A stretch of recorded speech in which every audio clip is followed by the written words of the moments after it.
Hello, America. God bless America. So today we'll be having Brian show you how to run the buffer machine on buffing a tractor. So Brian, go right ahead. Well, before you start any project, always get you a cold Mountain Dew. Makes the job go better. Here you are, you got your buffing machine. Of course, there's the trigger. That button there locks it, so it holds it on all the time.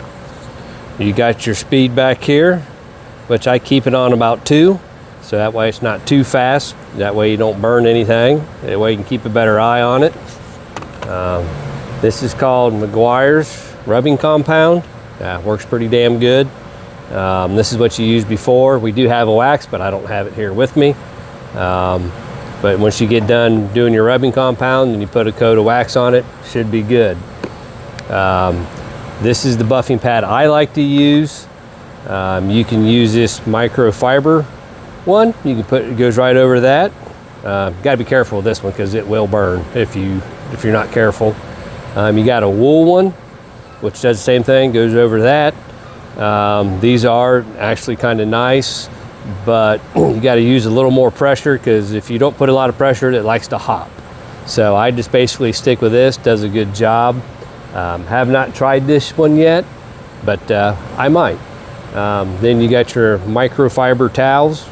I keep a dirty one and a clean one, so once you get done buffing with this, I use this one to wipe down to get all the grit off, and then I got a clean one that I used to finish it off to get everything else off, so that way it's ready to put a coat of wax on.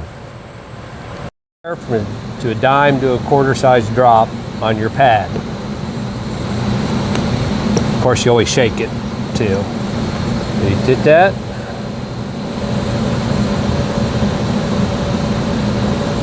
That should be sufficient.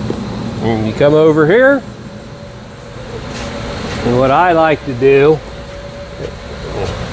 is just kind of mash it on there a little bit. Speed is the key. Don't apply too much pressure, and you just kind of apply just a little bit, but never ever let it get dry because you will burn the paint and then you're painting the tractor.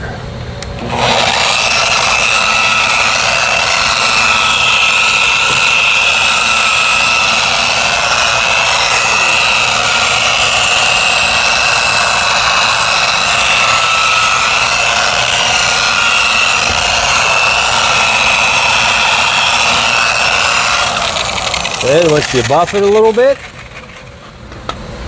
make sure you got your microfiber towels, then you wipe it off. And as you can see the difference from where I started and where I stopped. Sometimes you have to do it twice, which usually I like to do when there's a lot of oxidation on there. But I'll stress again, pressure and speed is the key.